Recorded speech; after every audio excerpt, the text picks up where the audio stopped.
வந்தது தெரியும் போவது எங்கே வாசல் நமக்கே தெரியாது.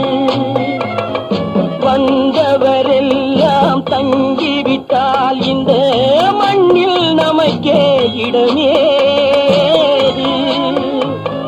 வாழ்க்கை என்பது வியாபாரம், வரும் ஜனனம் என்பது வரவாகும், அதில் மரணம் என்பது செலவாகும். போனால் போகட்டும் போடா, போனால் போகட்டும் போடா. இந்த பூமியில் நிலையாய் வாழ்ந்தவர் யாரடா? போனால் போகட்டும் போடா.